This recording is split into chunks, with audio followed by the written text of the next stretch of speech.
When I left college 10 years ago, it seemed climate change was the biggest problem of our time. I was teaching myself how to cook and wondered how to do it with a lower climate impact. The question stayed with me as my love of cooking grew through the years, until a 2-year COVID quarantine led me to jump ship from engineering and pursue cooking full-time at a restaurant in Chicago. I went in, an overconfident home cook, and experienced what I can only call the ass-kicking of a lifetime. But after a year there, I began to hold it down. And it was from the heat of that kitchen that climate change resurfaced as what I want to spend my life working on. So I'm going to share some lessons learned from my cooking journey. I'll explain how we can think about the climate impacts of our food. Then I'll share how I came to love vegetables and how I've brought them into focus in my day-to-day cooking.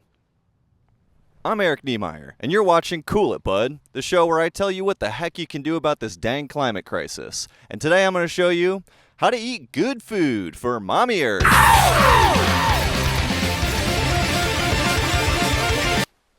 Today our food systems are not sustainable. They can't be sustained. Our food systems account for 1/4 of all greenhouse gas emissions. To put that in perspective, that's a lot.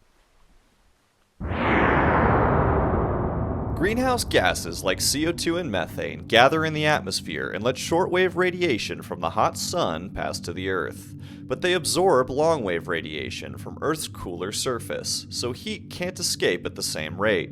This greenhouse effect traps heat in Earth's system, giving us oodles of climate change. So reducing the climate impact of our food means cutting associated greenhouse gas emissions.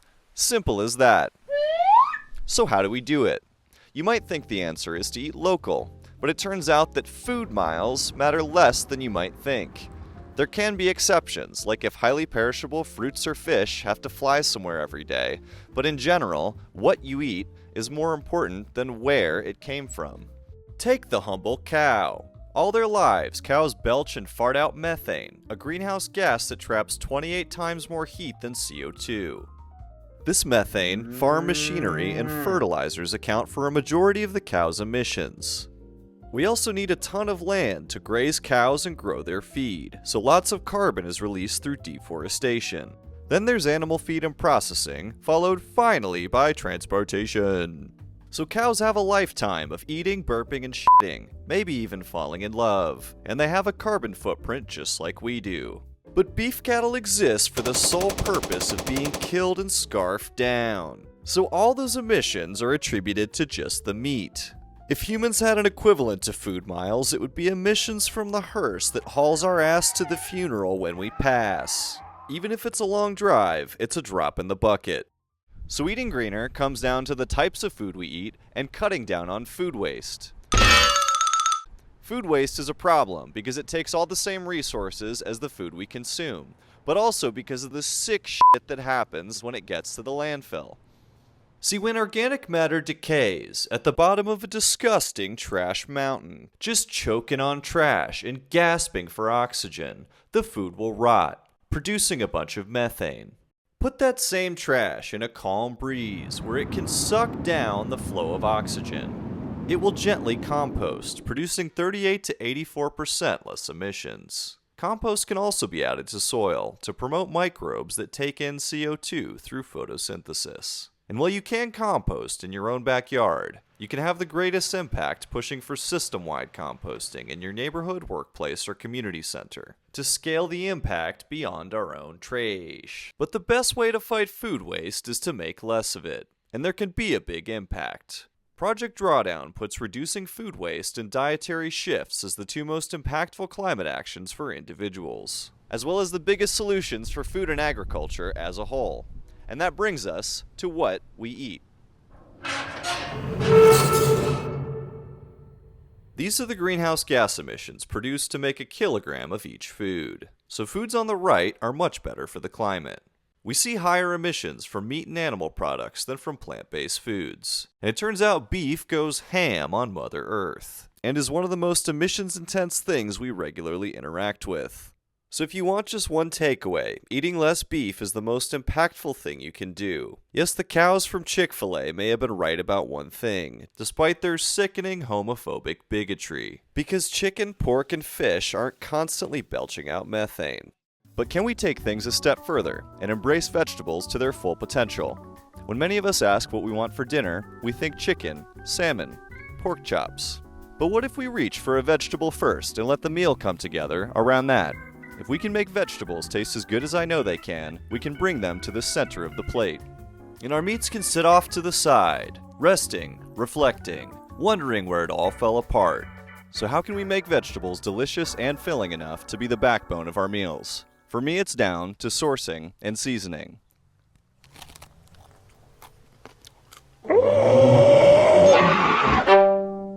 While food miles may not be important for emissions, supporting local farmers is a great way to get fresh produce, grown by people who care about what they do. When I moved to Wisconsin, it was the local farmers market where my vegetable world was blasted the open. I went there each weekend and watched the shades of vegetables change with the leaves on the trees. And I learned how to cook with the seasons instead of fighting them.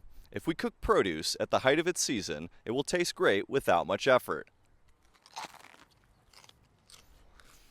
Just talk to any great chef, and they'll probably say something like this. Locality and seasonality, shopping at a farmer's market. Fresh, seasonal, local produce. Go to your local farms, bang on the door and see what they've got. It really is the best produce. Go meet your local farmers and get to know them. They say it like it's a new idea, because it's not how most people eat at home. We expect our shelves to be stocked with everything year-round, regardless of the season. So our produce travels long journeys, with days to weeks in transit. So vegetables are bred to last a long time, and they're often picked before they're ripe, all at the expense of flavor and nutrition. Local farmers can select for flavor and quality, and pick their produce when it's ripe, just before taking it to market. Ponder the tomato. As a kid, I thought I hated them due to the sad, pale-looking slabs at Burger King. But one day in August, I was on my market loop, intruding upon my first ever tomato season. I picked up an absolute beefsteak. Back home, I cut it up, added salt and olive oil, and gave it a taste. An explosion of flavor flooded my senses. It was sweet, bright, acidic, all in perfect harmony. The goodness of the earth and the love the farmer gave it for months of their life were compressed into a single bite. In an instant, we forged a deeper connection than Timothy Chalamet and his peach in Call Me By Your Name. So I stand here today, a convert, evangelizing the raw power of farm-fresh vegetables. Because the love that farmers put into them is the foundation of much of the best cooking out there. So my proposition for a low-carbon food future? Out with beef and steak, and in with beefsteak.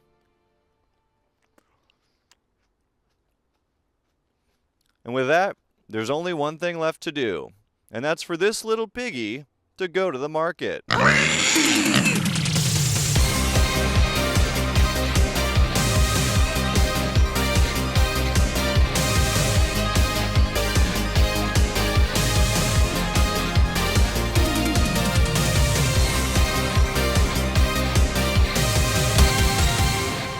Now that's a haul, cowboy. Yee-haw! Now doing this all the time may not be practical for your schedule, price point, or location, but you can also buy a CSA share, which gets you a box of produce from a local farm every week of a growing season. Or you can look at grocery stores that sell local produce, roadside farm stands, you-pick farms, or even growing things yourself. Now, any vegetables will have the same climate benefits as farm fresh. But if you're not actively excited about more vegetables on the plate, sourcing fresh produce is the best way I know to show vegetables can also bonk you on the head with flavor.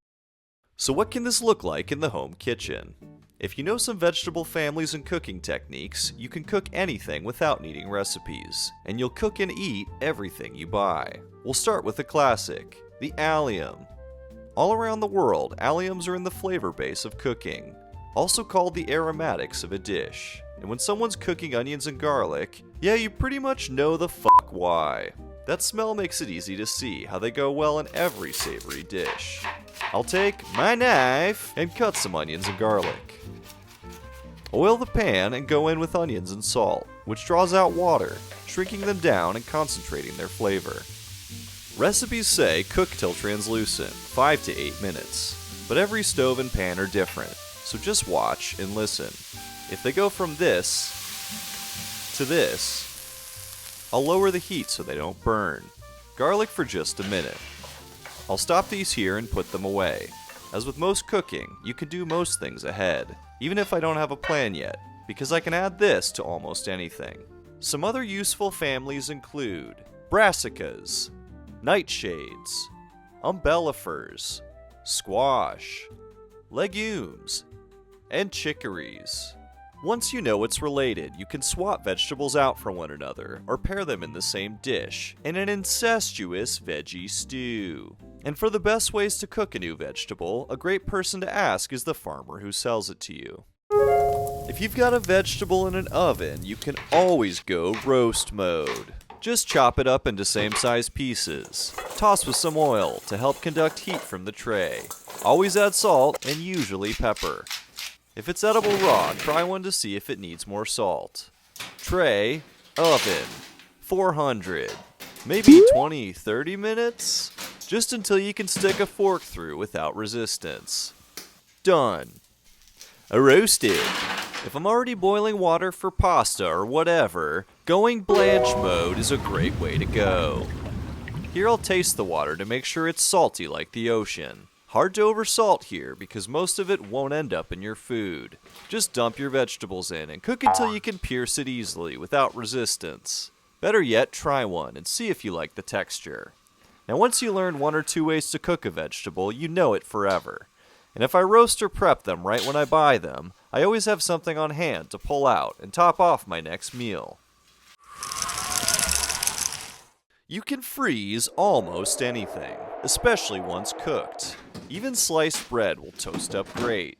I'll always keep dumplings, peas, and ginger on hand, and I'll freeze almost any leftovers if I made too much, or even those onions I cooked earlier. If anything's about to go bad, freezing small portions that defrost quickly makes them easier to pull last minute and add to a lazy weeknight meal. It's the #1 way I avoid food waste, and it means I always have a backup meal ready to go. Salt makes food taste more like itself. Without salt, food is bland, and with too much, food is salty. So there's a right amount where food tastes really good. Learning to baby bear each part of a dish is fundamental to professional cooking, and it's what recipes mean when they say salt to taste. To demonstrate, we'll make a soup. I'll cut this butternut squash into pieces, cover with water, and bring to a boil. I'll add some cooked onions and garlic and simmer until soft. Blend until very smooth. If you're using a regular blender, take the hole out of the top and cover with a kitchen towel to let steam escape so it doesn't explode. I'll add some water if I need to thin it out. As a chef once told me, it's a fine line between soup and baby food. And now for the seasoning. When we talk about putting the love into your cooking, this is where it happens. I'll check for a baseline read, and it's pretty bland, as I've only salted the onions. Big pinch of salt, stir it around, and taste again. A little flavor opens up, but we're not quite there. More salt, and taste. A little more, taste. Smaller each time so I don't overshoot. Then when there's a moment you think, wow, that's really good, cut it out. Because you can always add salt, but you can't take it out. As a close second, we can add some acid, lemon juice or vinegar. And I'll go in 1 teaspoon at a time. Not enough to make it taste acidic, but rather to brighten up the flavor. It's hard to describe, but when you taste it, you'll know the difference.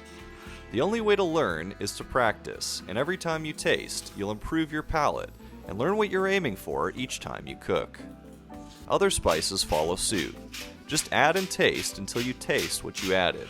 Eventually your palate will know better than a recipe, and if you take the minute to do it right, it will bring your dishes from okay to great. And that's basically how to cook. But how do I get my dang protein? For one good answer, beans. The taste and texture of freshly cooked dried beans is much better than canned. Just soak them a few hours or overnight. Change the water and salt it. Add your allium base if you got it. Boil hard for 10 minutes, then simmer till the texture is soft, but not mushy, maybe 40 minutes to an hour. Check for salt. Once you've got them, they'll go in everything. Pastas, salads, on toast with an egg for breakfast, or a side for any dish. If I do buy chicken, salmon, or pork, I'll stretch them across more meals. And because I'm leading with vegetables first, I'm just filling the gaps with meat. Red beans and rice is a great example. The Louisiana dish often has a ham hock or andouille sausage, but it's not beef, and it's such a small part of the overall dish, an accessory to the star of the show, the beans. For other last-minute proteins, I like tinned fish to top things off, or when in doubt, I'll throw an egg on it. But it's worth pointing out, most people eat more protein than they need, so it's really about making meals filling without all meats all the time. See, I grew up and live in the American Midwest. If there's any culinary tradition here, it's best known as meat and potatoes. So how does a vegetable-centered approach stack up?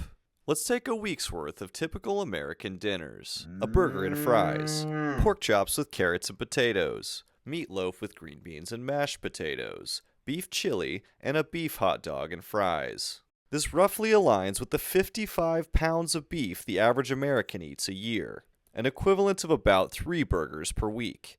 And that beef is driving most of these emissions. Let's compare that to a beans and tomatoes approach to cooking. Vegetable fried rice with an egg, spaghetti with tomato sauce and parmesan, a hearty salad with tinned fish, red beans and rice, and tomato soup with grilled cheese. Now I just had a week of delicious and filling meals and reduced my climate impact by over 60%. Well, this was just one group of meals. A recent study that surveyed thousands found large reductions from a low-meat diet. But it's worth noting, vegan diets did best of all. So if you're there already, way to go, champ.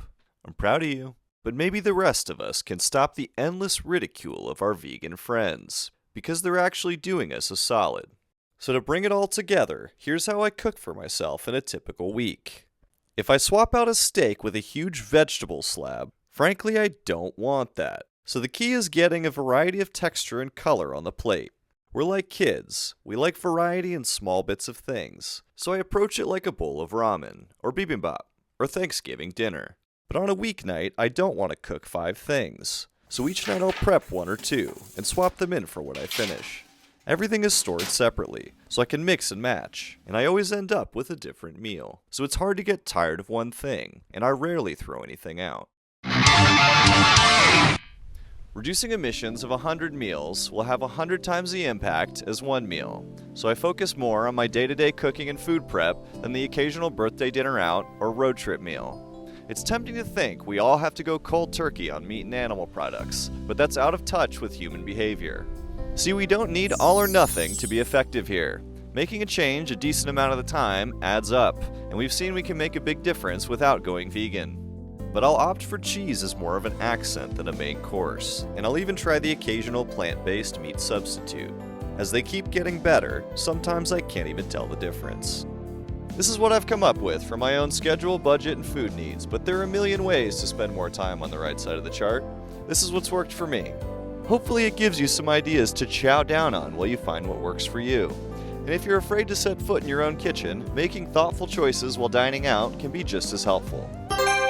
I should point out many aspects of climate change can't be solved with individual choices. In most areas, we need aggressive policy pushing industries away from oil and gas and their production. And as consumers, it's hard to have real influence over producers. But with food, we can make a shift today.